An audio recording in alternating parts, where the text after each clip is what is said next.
Okay, good morning, members and friends of our family business learning community. I hope you all had a wonderful Easter, and with all this beautiful warm spring air, I think we're all experiencing a renewed sense of hope and happiness. I'm Sally Durstein, and I lead our team here at the Family Business Center, and I'd like to welcome you to our fourth program in 2021. We're going to be talking about how to leverage the power of data and technology. A very important topic. So I'd like to thank you for joining and also thank our sponsors for contributing to the health of our businesses, both by sharing great counsel, like we're going to hear today from Gretchen and Jeremy, and also just helping in general with your firms day to day. So a word about this year's program. Our theme is creating cultures of accountability, and we're doing that in all the mountains, all the time. And our theme book this year is The Ideal Team Player by Patrick Lencioni. He's one of our favorite authors. Hopefully you have received and have read the book and perhaps are using those principles. The book really describes the three key attributes of team players, which are humble, hungry, and smart. And I know I'm looking forward to working through this book next week with our women's peer group. These attributes drive the highest levels of team accountability and performance. And so again, we'll be talking about that through the year, often in all of the mountains. But today our program is going to focus on the Blue Mountain in operations. So we are grateful to be working with many of you as you continually work to separate out and manage all these different functions and the complexities of your mountains. As family members, as shareholders, in management and operations, and also on the board, and often doing that with many roles at the same time. So before I introduce our presenters, just a few logistics. You can ask questions at any time. There's a Q&A button at the bottom of your screen. Some of you will have it at the top of your screen. You can ask them at any time. We may respond in real time, but likely it will be towards the end. That we'll pause for that. If you have technical issues, go ahead and use the chat and Karen will be able to help you with that. And today we're also, so we can get a general idea of where you're at in some of your practices, we're going to poll you. And so we'll respond later about how you can click and respond to those responses. I think that'll be interesting. Also, you will be able to have access to these programs today and to the slide afterward. Karen will be sending that out to you so you can listen to it at your convenience or share it with others in your family and with your firm. So I am delighted to introduce our two presenters. These are delightful people as well as very competent advisors, very collaborative. I really enjoyed working with them in this program. Gretchen is an experienced operations consultant at RKL. She's very competent in assessing an entity's structure, processes, staffing, and operations. And she applies these best practices and prioritizes opportunities for improvements that increase the value and efficiency of your firms. So Gretchen, welcome to you. And Jeremy is a senior consultant at RKL's Business Consulting Services Group. Very interesting background. He is experienced in providing fraud investigation, forensic accounting, data analytics, and human resources consulting.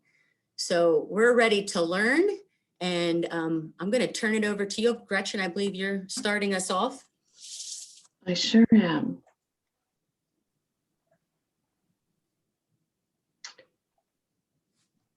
Let's just see. You're good. So, well, thank you for attending today, and thank you to Sally and the Delaware Valley Family Business Center for inviting us to make this presentation. Jeremy and I are really excited to share our thoughts and experiences from the last year, and to maybe present some thoughts, our thoughts on what it'll take to survive in a post-pandemic world.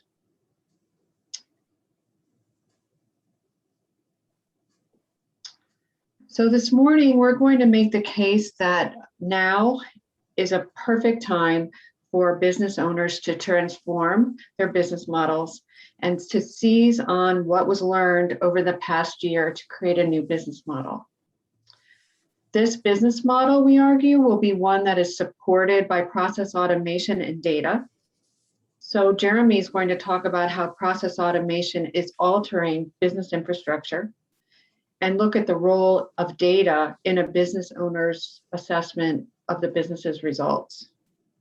And finally, we're going to wrap up to talk about the role of the CFO in a transformed business.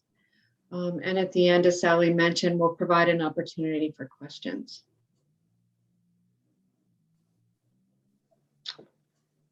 Before we get into our experiences, we would really love to hear from you. So I think Sally's going to launch a poll that'll give you an opportunity to tell us if your business model changed over the past year. Okay, so this is time for you to just get to the right one here.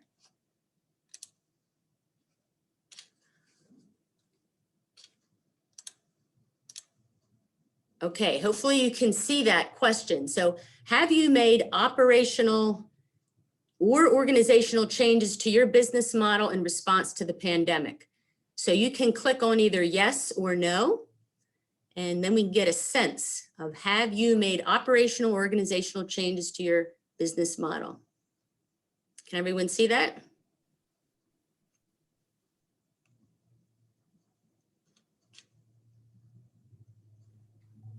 Okay. Give it 5 more seconds. I see some responses are coming in. Okay, so it looks like we have 80% have made some changes. So here we go. All right, great. 80%. And that's pretty consistent with national and international trends. 8 out of 10 companies had to completely or somewhat alter their operating model to survive during the pandemic. So thank you for your feedback on that. And yes, what just happened? We all know this. And I don't know about you, but it's kind of like the day that Elvis died. You'll never forget it. But in over, a little over a year ago, in less than 72 hours, even the most traditional companies had to transition from office space to working from home. They had to go places and do things that they never, ever imagined would be possible or could even work. So the initial focus was just keeping the lights on, keeping your head above water, surviving those first couple weeks and months. But gradually, as the pandemic continued to ensue, work became very redefined. And then some companies were even forced or changed and developed a new playbook to continue to survive during the pandemic.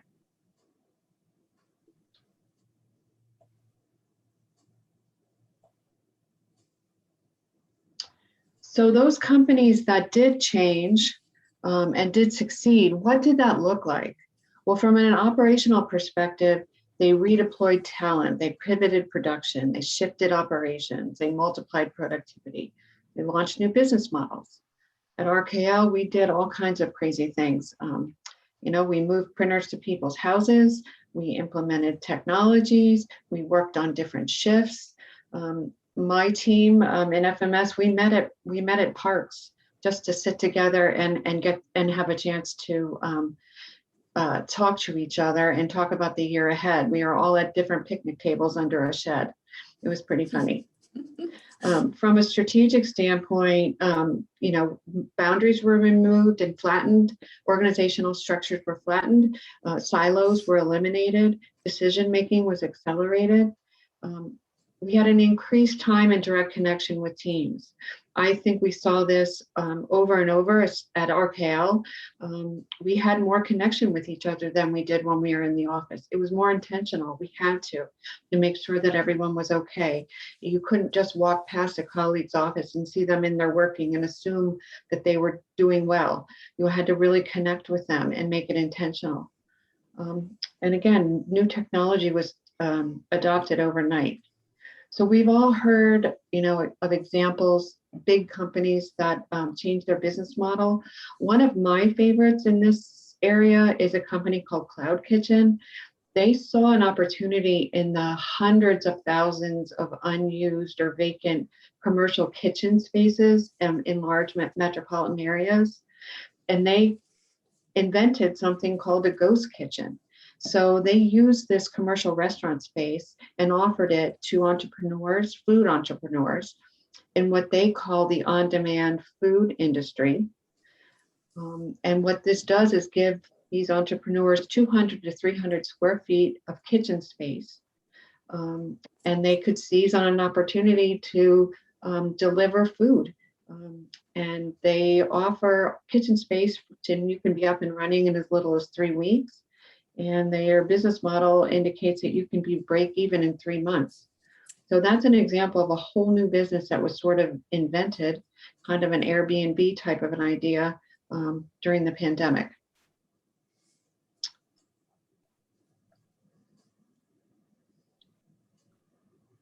So it goes way beyond just transitioning from now. Like, where do you go from here? What are we going to do? What are we going to adopt that we used over the past year?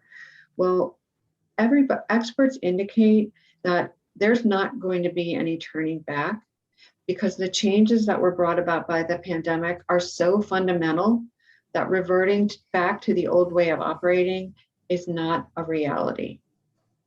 So where this leaves us is in a spot where we have the opportunity to imagine a whole new business model. We can be that cloud kitchen in our industry, and it's a once in a generation opportunity. The acceleration of change in the past year was 5 years of change. So 2020 became 2025.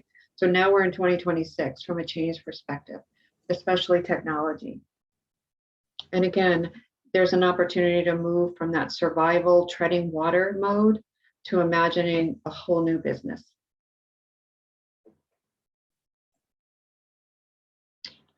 So the pressure to change has been building for years. And this graphic here demonstrates some of the trends that will be very important in the future ready organization. And this comes from McKinsey & Company, and they've been running a series of articles over the past several months on what it'll take to future ready your business. And McKinsey says that well before COVID, business owners routinely worried that their businesses were too slow, too siloed, too bogged down in complicated organizational structures, too bureaucratic. And what they feared, and what the pandemic confirmed, is that their companies or their businesses were organized in a world that's disappearing. And when you think about it, it makes sense. These businesses were incepted in a time where standardization, predictability, strong organizational structures, those were our values, those were our core business tenets. That's disappearing. And that's being overwritten by 4 big trends that are completely counter to those tenets. First of all, more connectivity, lower transaction costs, unprecedented automation, and shifting demographics. So again, it's a once in a generation opportunity. But what do we know about that next operating model? One is we're not certain. Uncertainty is the next normal. What's working now, however, speed, information, collaboration, that's going to continue to drive your performance in the future. We know that growth is a speed game, so those businesses who innovate quickly, make bold moves, and rapidly reallocate resources are going to be the big winners. We do know that the talent market is flattening and democratizing, and the ability we've demonstrated that remote work is possible, but that also means that geography is no longer a constraint. And top talent has the ability to work for a company anywhere in the world. So top talent does leave. They'll leave organizations or businesses with bad cultures and slow responses. and it's not affordable. It may not be affordable to wait. So cost pressures have intensified. And what this means is that it's critical to drive efficiency and operate with a lean core. And that's where automation and process automation specifically is going to be very, very important, play a critical role. The good news is there's momentum, it's here. I think that both business owners and employees have had their eyes open to the art of the possible and to sustainable ways of working. And we also know that slipping back to old behaviors is going to be difficult to recover from. So it's to kind of borrow a flight analogy, you know, business owners have steered the plane through a lot of turbulence, and there's a lot of indication that there'll be many more dips ahead. There's no return to business or finance as usual, and market conditions are continually changing, and so must your company, and you must change quickly. So the right business model for the next normal, that'll be one where accelerated decision making is a key component. Remote work has been facilitated and is available. One with simplified structures, agile teams. One that equips its leaders to make change or to lead change and make faster and better decisions. One that aligns critical roles to important priorities. And finally, one where the workforce has been enabled to execute at speed. And most of this involves technology, and much of it involves automated processes and data. So Jeremy is going to take it from here to discuss process automation and what it means for a new business operating model. Thank you, Gretchen. All right, can everybody see my screen okay? Yes. All right, great. Yeah, I will talk about process automation now, and really, really highlights what what Gretchen has already went over. We're really seeing those last gasps of analog work. This pandemic pivot, as it's termed, it's really exposing those processes that companies really needed to change. Over the past year, number of companies were still doing a lot of manual processes that relied on people and paper, and it was just really inefficient. I look at, what we're doing here at RKL, and, one of the big things is, trying to really get into the habit of doing electronically signed documents. It's just it's much easier, it's more efficient. You're not having to rely on papers and machines and printers and copiers and scanners. And that's been a really big thing.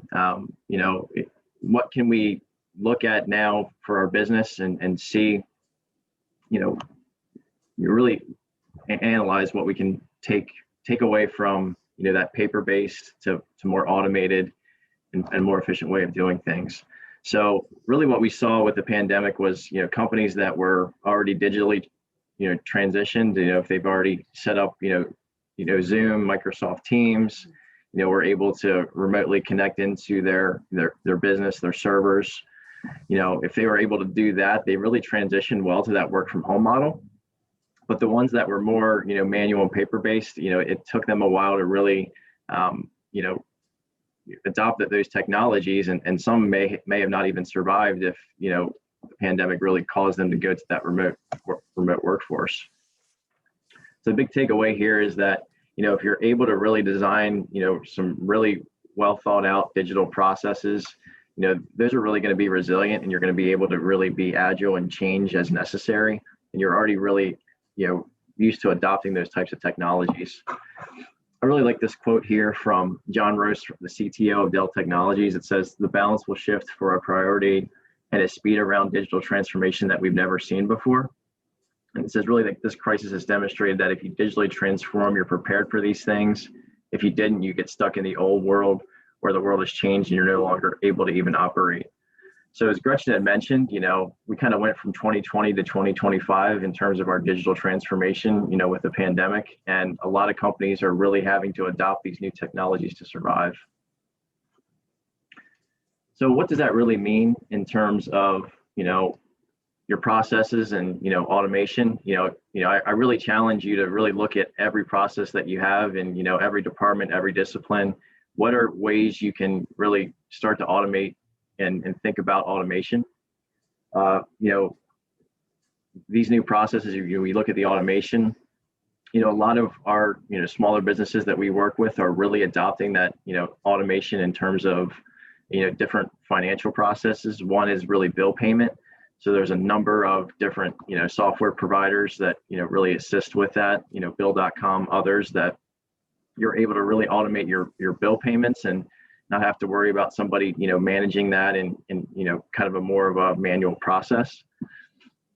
Same takeaway from that, like with your personal finances, if you're able to automate your bill payments, it's just it's a one click, you get it all set up and you don't have to worry about it going forward. It's already automated and you don't have to have that constant touch base of making sure I'm making those monthly payments. In terms of, integrated, are you able to, kind of look at your different systems that you're using and kind of automate the processes there? So, if I have, an enterprise resources planning software and then, a customer relationship management, and other systems, are they all communicating to each other? And am I able to, kind of derive some insights from those systems? In terms of cloud enabled, I think this is another big thing with the environment. We have, a lot of companies that were, relying on servers and backups for their data. Were they able to, before the pandemic, start moving stuff to the cloud, that they are able to, access the cloud and be able to get their data from the cloud? Or, have they really started to adopt that now with the pandemic, that, hey, we can't really rely on our servers and backups now. We need to have another source and have the cloud and have our workforce be able to access the data at their fingertips. And that really goes into the mobile first. Am I able to access my data on my, my tablet, my iPhone, or, my device and be able to see, real-time data and how my business is doing right at my fingertips. So where we're really seeing a lot of, in terms of the financial processes, what's being automated, as I mentioned, bill payment is a really big thing, and we're seeing accounts payable is really leading that. And really what I'm showing here for these two different graphics is there was a survey of, 500 executives, across 5 different industry sectors, and they really responded to these different categories of different processes of, have they started to automate? Have they nearly fully automated these processes? One of the big takeaways I see from this, though, is in that first figure, you see accounts payable, treasury, financial control, record to cash, order to cash. Nearly 2/3 of, the respondents to this survey, they're either fully or nearly fully automated within the next 3 years. So that's, coming up pretty soon, 2023, 2024. A lot of these respondents think they'll have all these processes fully automated. And where we're seeing, I think the bottom graphics are a nice takeaway of, the masters are probably those companies that are more, digitally, efficient. They've already set up the automation, so they're probably on the leading edge. But then you have the novices that are a little bit behind. But overall, I would say that, in this survey, half of the companies, pretty much had either these, processes already fully automated. So it's definitely a trend that we're going to see, into the future, and companies are really going to look to automate these processes. So what are those automation benefits? I like the 3 first ones that are shown here. It really creates that greater process efficiency. So in terms of, you think about your accounts payable, your accounts receivable, if you're able to take, those tasks away from somebody that's, working through the accounts payable, the accounts receivable, and you have it automated through, some bill payment software, record to cash, you're really able to take that efficiency and then really improve your financial planning. Those individuals, you can take their skill sets and, start moving them away from those tasks that take a long time that are now automated, and have them work through, hey, can you do a budgeting project for me? Can you do a forecasting project? Can you look at capital expenditures and see how can we forecast out in the future and start planning our business moving forward? And then, I always think that anytime you can automate, you're always going to really improve your regulatory and legal compliance. Human error does happen a lot, and if you're able to kind of take away that human error aspect, that's really going to help with your regulatory and legal compliance. So what are the main challenges that we're seeing, with automation? I like this graphic too, because it kind of breaks out, between the masters and novices, and, the masters are more on that leading edge of, digitally transforming and, automating their processes. So two of the big ones there are the burden of legacy infrastructure. So that one, you think about, a company that has a very large, ERP system, accounting system, how long does it take, if that starts to become outdated, how long does it take to implement a new system? So there may be a burden there where, it takes, over a year, a couple of years to actually fully implement a new system and then get rid of that old system. Security and data privacy concerns are another big thing, for them, where, do we have any concerns over where our data is encrypted? Can somebody potentially get into our data with these new technologies? In terms of the novices, I think a lot of smaller businesses are probably in this, bucket, and they're really trying to figure out, there are so many tools and approaches out there, where should I start? There's just a lot of questions on, there's all these different softwares and they have all these different pricing and all these different benefits, but where do I start? How do I understand how to even, start automating my processes? And then, really the lack of relevant skills internally. So if I'm a small business with 10 employees, I may not have, those relevant skills to start, automating my processes, digitally transforming my business, unless I start upskilling my employees. If I was a company with 100 employees, I probably have more bandwidth and more capability to really start that process. So, there's probably going to be an investment in time if I'm a small business with 10 employees of upskilling my employees or having to pull somebody from the outside with that experience. So really the case for automation, I really like this quote. It says the initial case for automation may have been built on efficiency gains and savings, but for many firms, as we have seen, the longer term goals are more far reaching. Improving the customer experience, delivering better insights to the business, redeploying staff to focus on higher value activities. These are the objectives that speak of finance transformation. So I kind of think of two questions as I read that quote, like how do companies reach, each of these milestones? And when you think about that, it's really all about the data and, how am I able to take all of the data that I'm collecting for my company and really derive insights and understand my business and drive it moving forward. And then who's really leading the way there? Well, that's really when you look at your CFO and your chief financial officer, and they're really going to be leading the way and directing the company and the team towards that digital, that finance transformation. So we will stop now for our next polling question. And this will kind of lead into, our discussion on data and data analytics. Okay. Let's see.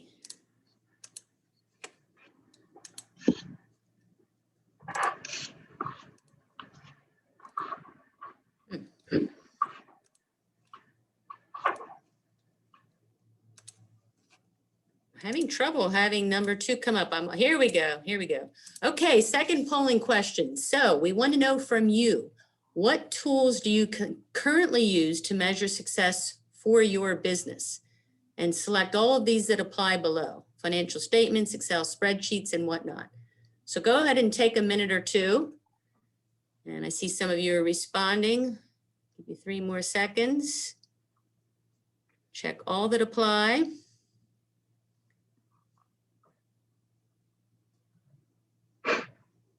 Okay, I'm going to end it and let's look at the results. Okay, it looks like 100% financial statements, 60% Excel spreadsheets, 40% dashboards and visualizations, 50% key performance indicators, 40% benchmarking, 30% monthly reporting packages. You might want to comment on that, Jeremy. Yeah, no, Thank that's you. kind of what I expected. I definitely expected to see the financial statements. I think that's one big thing that, the financial executives, business executives are always looking at the financial statements, but kind of nice to see that, in our population that, of businesses that are here today, that there are some that have started to look at, key performance indicators, benchmarking, visualizations and dashboards. And that's really what we're going to be kind of going into in this next section of the presentation is, how do we really start using our data to move the business forward? So one of the big things, and, while Gretchen and I were preparing for this, we looked at some articles, and one of the big things with, CFOs, a lot of CFOs are making decisions based on their gut feelings and experiences. The one survey we looked at was 500 CFOs of smaller businesses, and 70% answered that way, where they're really just using their gut feeling and experience to drive their business moving forward.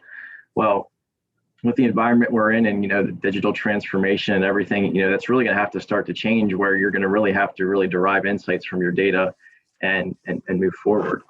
So I get a lot of questions from clients and internal of, how do I really start using my data? What can I do?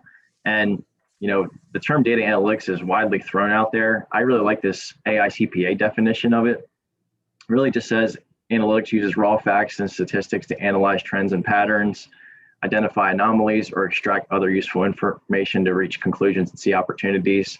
It's about using information to make data-driven decisions. So, really the good thing about this is all businesses are currently doing data analytics to some degree. We're all using, facts and statistics to somewhat look at trends and patterns and try to figure out, how to move the business going forward. It's just, to what extent can we improve upon that? So what I have on the screen here is a nice graphic that kind of goes through, the 4 different types of analytics, and, really where a lot of businesses are currently right now is they're really looking at, the hindsight and some insights of, let's look at descriptive analytics and diagnostic analytics. So for descriptive analytics, you ask the question of what happened. So, if I take the financial statements, I'm able to look at, okay, were we profitable last year? Did we experience an increase in revenue? That's really the descriptive analytics. The diagnostic analytics then goes into why did it happen? So why did we have that increase in revenue? Why were we more profitable, or why were we less profitable than prior year? And then the next 2, types of analytics are predictive analytics and prescriptive analytics. So this is where you're starting to really, look at, predictive factors, and, hey, can I look at my customer behaviors and different factors of my customers and really figure out what will happen with my customers going forward? And then, if I'm looking to achieve a specific outcome, with the data that I think is going to happen, into the future, how can we make that happen? And that's really the prescriptive analytics side. So, kind of just a recap there, most finance and accounting professionals are doing the descriptive and diagnostic analytics, what happened, why did it happen? But we're going to see a move in the future towards, these predictive and prescriptive of what will happen and how can we make that future happen for our business. So what are really the benefits of analytics? The main bullet point is it's better decision-making backed by data. I always like to use this example, like when you think of like Target and what they're doing for their customers. They have the Target Circle program. So if I'm a new customer that signs up for Target Circle, I start shopping in the store using, Target Circle, and then they're starting to track my behavior. So, I go a few times to Target, I shop, and then, they're tracking that data, and then they provide personalized discounts and offers for, the products you're buying. So, what they're really trying to do there is, retain you and, potentially acquire new customers, because they're showing you that, hey, you're able to, get these specific discounts and offers based on your personal shopping activity. Maybe you can spread the word with others. And, some of the big takeaways there are they're going to increase their profits because they're going to consistently drive revenue by giving their customers, those personalized offers, and then that really improves the customer experience. It really builds that brand loyalty, that customer loyalty. So there's a lot of benefits to analytics, and if you can really look at your data, I mean, that's just on the retail side, but there are just a lot of benefits, and really what I wanted to show here are just different specific use cases. So these are 9 different industries, and I kind of touched on target there for the retail, but some other ones that you can kind of visualize and kind of were very easy for me to understand is if you look at number 4, the transportation, and you think of the airline industry, they're really using predictive analytics to, manage their costs. Like they're looking at, if you look at the preventive maintenance scheduling, they have a good idea of, okay, this specific part will last this long on an airplane. When do we need to really start doing that preventative maintenance on that part? And then when you think about, when you're trying to schedule a flight and you go online and you're looking at, different airline providers and different flights, well, they're starting to really track your data while you're doing that. And they're trying to figure out, okay, let's see how many times this flight's been searched. So they're predicting demand. They're able to see how many times a specific flight at a certain time of day and specific season is going to be potentially filled up, and then they're going to optimize pricing based off of that. So if I'm really seeing in the summertime that this specific flight on this specific day is really busy, they're probably going to upcharge the price on you. If you look at another example here, number 6, this really hits my end where I do a lot of fraud investigations and forensic accounting. Financial institutions, they're using predictive analytics software for fraud analysis. So one example, just a recent case that I've worked on, an office manager was committing fraud to her organization by setting up fake vendors, and she got caught because one of the banks actually was able to see that she made a payment to her personal bank account that was supposed to be going to a vendor. So it showed up that the ACH transfer was supposed to go to that vendor, but it went into her personal bank account. Well, the bank with their predictive analytics software and their matching software was able to show that, okay, this bank account does not belong to this vendor, reached out to the company, and then was able to, work with the company on what happened. And, they were able to discover that this office manager was committing fraud on behalf of her organization. So just a lot of different ways to use data. I mean, those are just a few, specific cases. I have a few others on here, but, across all industries, you can really start using, data analysis and analytics to really improve your operations. So, when we think about, that question I asked earlier, or the polling question asked earlier, and, are people using visualizations and dashboards? I think about half of, those surveys are actually using those. Well, really, where are we seeing dashboards being used and the different functionality and users? It can really be used throughout the organization, at different, levels. And if we start out with this graphic, I like this where it kind of builds up and you look at, the detail in the operations and, your staff members, you're going to have more detailed dashboards and if you look at a manufacturer, it's and operations, okay, how much product did we produce daily? How much do we do weekly? How much do we ship out weekly, daily? Those can be those detail, metrics that those operations teams and staff members are looking at in order to, target and look at their goals that you can really visualize for them and kind of help them move really improve their performance. And then when you look at the managers and analysts, they're really analyzing that data from a tactical perspective. So, back to that manufacturing example, we're producing this much product, we're shipping this much product out. How can we analyze that data? Or do we have enough capacity in terms of our workforce? Do we have enough capacity in terms of our warehouse space to, ship out all this product and produce all this product? And then in terms of monitoring, we look at, the executives and the board members. That's really, your C-suite and your board members if they're actively monitoring the business. And then from that strategic, kind of taking those operational and tactical dashboards and information, those metrics, those key performance indicators, and then taking them to kind of forecast out, okay, do we need to do some workforce planning? Do we need to upskill our employees? Do we need to potentially look for additional warehouse space? So that's kind of just a holistic example of an organization and how they can use dashboards.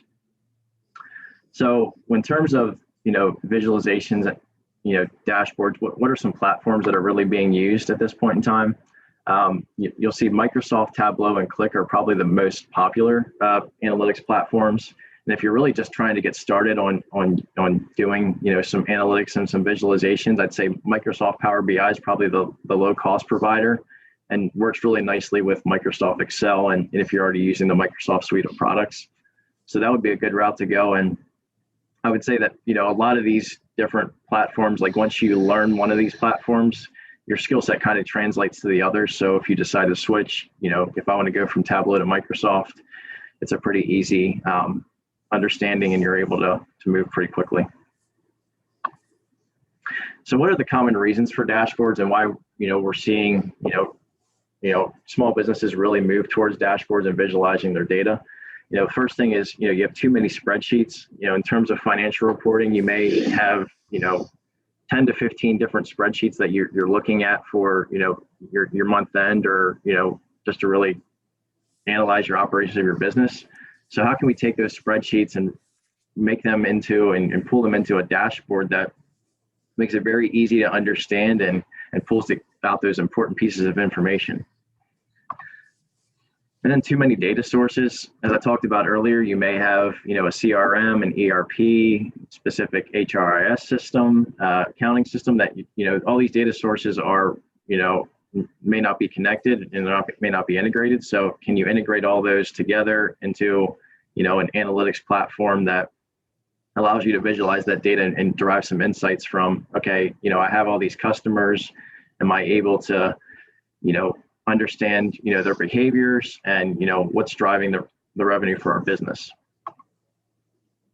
And then in terms of manual reporting, we look at, if you're looking at a lot of paper files and just trying to figure out, how to automate your processes, just to start out, pull your information into Excel and then pull it into an analytics platform. It's an easy way to visualize your data without, getting into it. But that's kind of the way of getting away from manual reporting, is starting to kind of start that process. So those are really the common reasons that we're seeing for dashboards. And really what I wanted to provide for the next part of the presentation is, what are some good dashboard examples? What are some bad ones? And then some use cases. So we see at this dashboard, very simple to look at. Key takeaway here, these are our key financial metrics. I'm able to see on a year-to-date basis how I'm doing very quickly. And then down here, we're showing some bullet charts, which are, gaining a lot of popularity because you're able to kind of, look at, okay, how did I do in year-to-date sales in that dark blue bar, and then try to track that to prior year. So you can kind of have a moving target throughout the year to show, okay, have I met my prior year sales? Am I on track to meet my prior year sales? And then in that light blue, am I about to meet my target? Am I getting close to my target? So you can kind of track that throughout the year. Say a bad dashboard example really just has too much data on it, and that's kind of what this one looks like. In terms of, this one, it's very hard to understand, what's really going on. The bar chart is very long. It's showing 2 years of data, and you don't really understand what the bars mean. Like there's different colors. The line chart that's in there is also very hard to understand. Like what's the big takeaway from there? We're looking at fire department service calls, but I don't really understand what's happening. And then at the bottom, there's two different graphics. The gauges are a pretty nice visual, but it's just very hard to read, and a lot of the data is cut off where you can't really derive any insights from it. And then the pie chart may just not be the best data set to really look at a year-over-year comparison. In terms of call volume for this one, in 2010, there was 1,610 service calls compared to 948 in 2011. A bar chart or a line chart would probably visualize that a little bit better to show that's a pretty big impact. You nearly doubled your call volume in the prior year. So what are, just some simple case studies to really kind of visualize how you can use dashboards and visualizations. So, if I'm, an executive team or, we're trying to report to the board, this was a pretty nice example of where there was too many spreadsheets that were being provided. In this example, the board was receiving, 5 different spreadsheets for their 5 divisions of the business. And they were very long, and it was very hard to pinpoint what were the actual key takeaways from those spreadsheets, from those financial operating results. So what was done with this visualization and this dashboard was, okay, let's bring in the key metrics, key financial metrics at the top. Let's then, on the left side, look at the different, our different budget to actuals, and are we meeting our budgets? Are we exceeding our budget? Can we make what insights can we derive from there? And then in the middle, we're really looking at, specifically by the different divisions and departments, how do we do compared to budget? So, that middle section is really looking at operating income, operating expenses, and how do we do compared to budget? And then we can then drill down into those specific divisions and see, okay, well, we did really well in the S8 division. We had, 80,000 of operating income compared to our budget of 57,000. Why did we have such a big increase? What caused that increase? So dashboard can really make it nice where you can, really drill down into that data and understand some insights of, okay, we definitely exceeded our budget. Why did we do that? So this was just a nice example of taking it away from that, spreadsheets and, kind of that manual reporting, and bringing it into a, just a one sheet dashboard to derive some insights. So another case study, and, why I wanted to ask about the key performance indicators in that polling question was, a lot of companies are really trying to figure out how do we measure success for our business, and, especially, during the pandemic, and, how do we move forward? So a lot of companies have started to adopt, the key performance indicators process, where you kind of see this step process here. You first identify, what's a relevant set of KPIs that, I can use for my business, to track at the company level and even at the, departmental business unit level. So once you, determine those relevant KPIs, you then can create some dashboards and scorecards to measure and display those. So say if I have, people metrics, and I want to, look at, employee turnover, retention, stuff like that, and I want to display those, well, let's pull those into dashboards and scorecards. Let's look at what's our goal for employee retention. How do I, what's our target for that? And then how do I measure up against that target? And that's really where it goes into the evaluation. So once you create those dashboards and scorecards and can start analyzing that data and evaluating, am I hitting those targets and goals for employee retention? Am I meeting my KPIs? And if not, that's kind of where it goes into the change. So how do I change my strategies and processes to improve, in that example, employee retention and keep employees working for my company? And then really that last step of that process is really assessing whether those KPIs still align with your goals and adjust them if needed. So, you may have had a certain goal for, revenue prior to the pandemic. Well, that may have had to change based on, restrictions that were implemented, and you may have to either, adjust your revenue goal down or up, depending on how the pandemic affected you. So that's kind of a nice step process for the key performance indicators.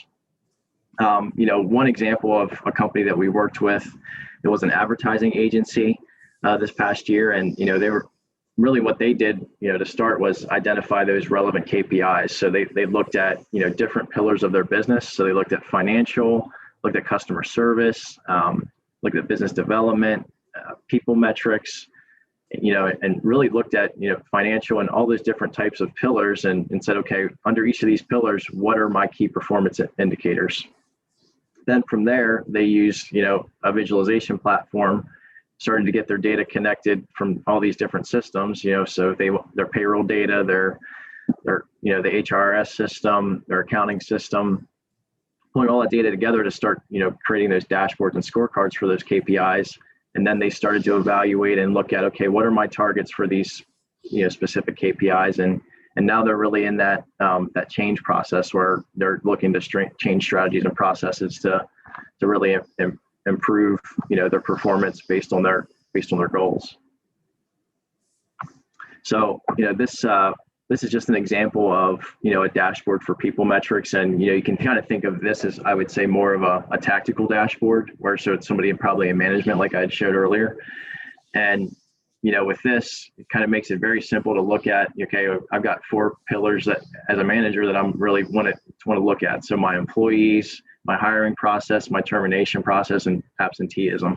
And then you're able to see from all these different visualizations, that manager can really start tracking, okay, am I hitting my goals, for my employees, my hiring process in terms of termination, and really make decisions then based off of, these visuals and, the data that's provided of, how do I move my business going forward? What decisions are going to be more beneficial based on the data that I'm seeing from these dashboards.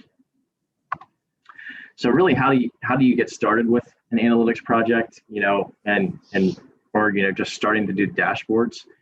Really just figure out what you're trying to solve. I always say pinpoint 1 or 2 challenges to start. So, maybe you're trying to figure out, how do we, attract more customers? Well, start pulling some data sets of, what's your marketplace look like? What's the population?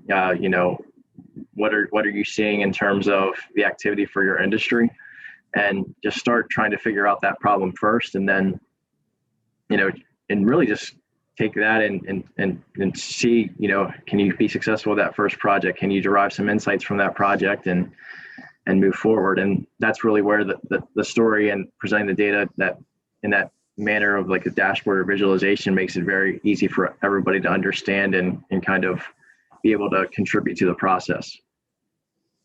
So, as I mentioned earlier, the CFO is really leading the way in this charge, and that's where we kind of see this. The term's called like the revolutionary CFO, where they're really helping with that digital transformation along with holding multiple other hats for the business.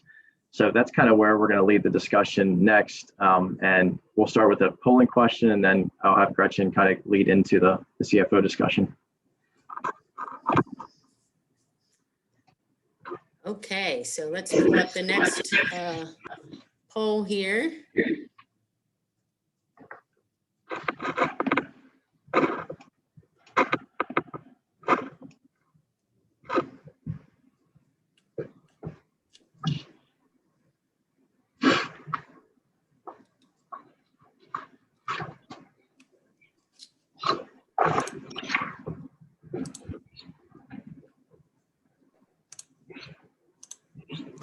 Okay, so the third question here, what are you using to visualize your data? Again, select all that apply. Leave it for another second here. Okay, and I think you can see that. Looks like 67% on the Excel spreadsheets. Oh, no one's doing the, there you go, Jeremy. What do you see there? I'm not visualizing my data. Thoughts on that? I mean, the Excel spreadsheets doesn't surprise me. I think a lot of companies are still doing, graphics and showing information in Excel. So it doesn't surprise me that that was the number one. All right. So as Jeremy said, who's going to lead the way? And while this presentation speaks of the CFO, and is very applicable to Fortune 500 companies, obviously, we believe that it's just as relevant for Main Street businesses, small businesses, whoever is leading that finance function within your organization. That's who we're really speaking about. And in some cases, it might be, a controller. It could be the business owner. But it is really going to be that person who will be leading the way in this digital transformation.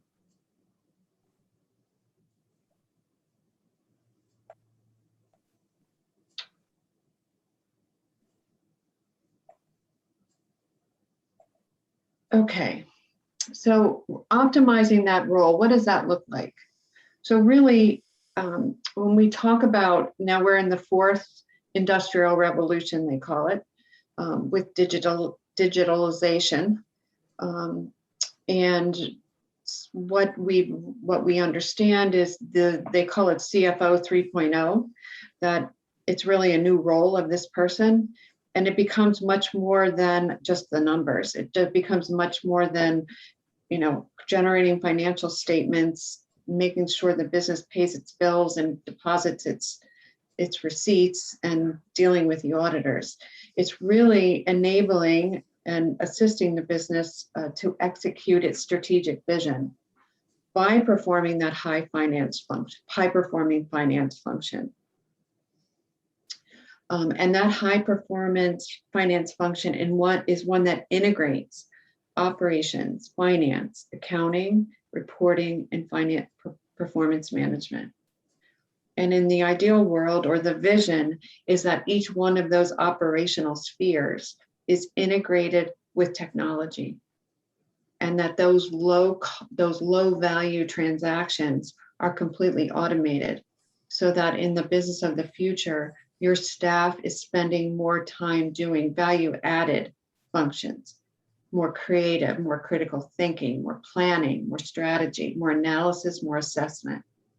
It's really getting the maximum value out of your team and using automation to drive down the costs of your infrastructure and provide better data for that analysis and assessment function.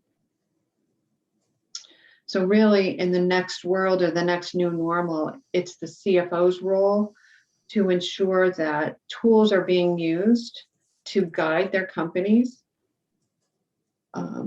and really reimagine financial plans and processes that kind of were on autopilot until we hit the pandemic crisis.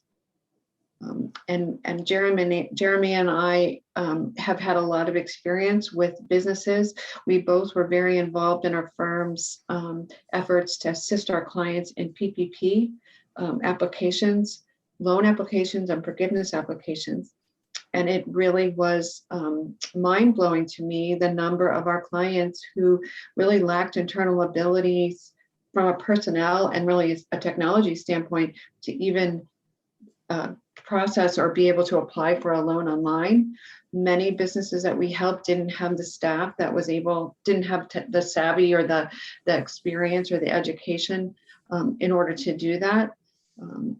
And so those are things that really, you couldn't even really apply for a PPP loan without having access to the internet and the ability to apply online and load PDFs to the lender.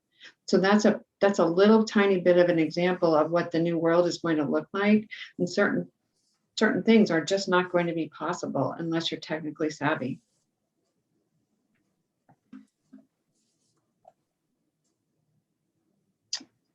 So this graphic presents how the role of the CFO from an automation perspective can evolve from what is called a sustainer, which is CFO 1.0.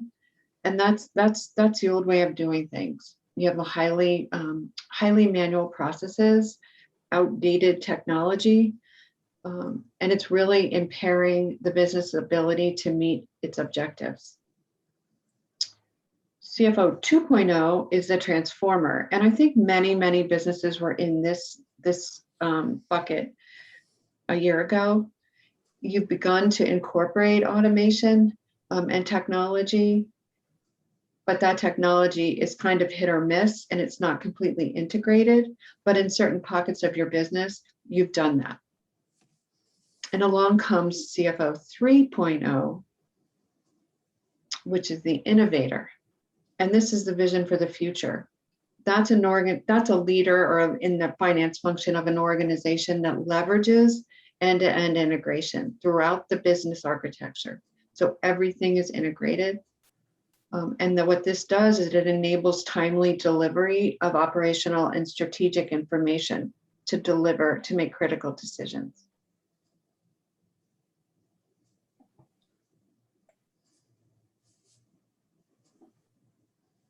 And I wanted to throw this in because this is a tangible example of some end-to-end integration in a procure to pay. So this is a process that every business has to pay their bills. So the old way was that there was a manual purchase order and a manual approval and routing process. You know, someone would have an inbox on their desk and an outbox, and you would go throughout the organization in one location typically, or you use those envelopes to do inner office, and then it was, everybody knows the old way of doing things when everything was stapled together and there was a copy of the check requisition that was attached on front and the stamp where everybody would initial their approval and somebody would indicate what general ledger account it needed to be expensed to. Well, all of that has changed with technology, so that this whole process can be completely automated. Everything from purchase orders to approval to queues. When you log in the morning and you play a certain role in an organization, one would be to approve purchase orders. That's in your queue, and there's supporting documentation that's attached automatically. It's approved or routed back to the originator for additional information or follow-up, or sent on to the next individual for approval and processing. And that process automation is strung out throughout the whole cycle, in that when the goods are received, they're scanned in, it's checked against the purchase order, an invoice is created, it's sent to AP, and the AP process is completely automated in that it goes into the right person's queue to approve and process. Artificial intelligence enables recurring invoices from a customer or a vendor that you might use all the time. It memorizes address, it memorizes general ledger disposition, even where the invoice number is. So over time, you're eliminating keystrokes and manual input of data. And then it's automatically queued up for payment. And in the best of systems, that payment is another automated transaction through ACH. So vendors are paid, it's due the 15th. That process can happen on the 12th or the 13th, no more 2 weeks. So if you're on the receiving end of a process like this, you're receiving your money much faster. So it helps with cash management. But this is an example of how end-to-end something can be automated and integrated, pushing down or pushing away human beings' involvement in low value transactions using artificial intelligence and technology to automate those recurring processes. And again, turning your staff, your team members to higher level critical thinking roles. So really, before we leave, just some parting thoughts. It's time to let go of legacy thinking, and that companies in every market and every industry need to understand the changing shape of work and really fully embrace the opportunities created by the next normal. And another quote that I really like is that the balance will shift for a priority and speed around digital transformation that we've never seen before. And I think the crisis has demonstrated, as this individual said, that if you digitally transform, you're prepared. You're prepared for the uncertainty in the years ahead, those speed bumps. And if you didn't digitally transform, you probably got stuck in an old world, and you're not even able to operate, as in my example with the PPP lending. And really, business models are going to have to be rethought and eliminate the waste in every system. Gretchen and Jeremy, this was such good information. In fact, Sherry, my controller here, we've been looking at our dashboards and how we're doing things. And I like earlier, before the program started, we were talking about how you two are really change junkies. And so just a few questions, like there's probably folks that are thinking like, how do I get started? This is so confusing. So talk a little bit about what you could do to help folks. Sure. And that's a great question, Sherry, because, or Sally, when you think about it, it could be very, very like extremely scary. And I don't know what it would even start with, how to transform my business. And we kind of start at the beginning. We start little by little. We really start with infrastructure. Accounting and finance is my area of specialty. Jeremy's been involved in some HR things from an HR perspective and operations in a manufacturing environment, but really one process at a time. So I would tell business owners, automate one process at a time, but also in sight of a larger vision of that end-to-end automation and integration. And what we help businesses do, we do operational assessments. So we really sit down and dig in and find out how things are accomplished. What does the business do? What are your major functional areas? And how are those things accomplished? What paper is generated? What reports are done? Where's the input? What things are necessary? What isn't necessary? Really try to economize and efficient and make changes to streamline and make more efficient processes using technology mostly. Anything you would add on that, Jeremy? Yeah, I would say, if you're trying to figure out where to start, like really just look at how are you measuring success for your business? Like, what are you looking at? Are you looking at financial reporting as your main guide? Do you have key performance indicators set up? If you don't, maybe something you want to look at in different areas of your business. How can I really, what are the key performance indicators for if I want to look at my people, and in terms of employee retention, your people are very important. So, what can I target a really high retention rate, and is that going to, really affect, the operations of my business and my bottom line? If I'm able to keep good people, can I, upskill them, keep them rewarded, keep them, happy with, what's going on with my business and retain them. And, they should really be able to reap the benefits from that and, move forward and be a profitable business. I want to thank both of you for sharing and also for being open to any folks who want to reach out to you, either by email or phone. And again, anyone can access this afterward or reach out to me if you'd like to get in touch with either Jeremy or with Gretchen. And then just a word about our future events. We've been focusing this year not only on these best practice more technical events, but we're taking time to focus on each of the mountains. So we focused on the family mountain back in February when Brittany and Dwayne shared.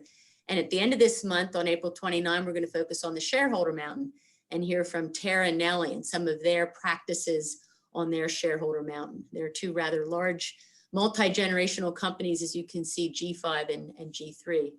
And then we're going to be focusing on the board mountain in May, and then on the management mountain in June and the advisor mountain in September.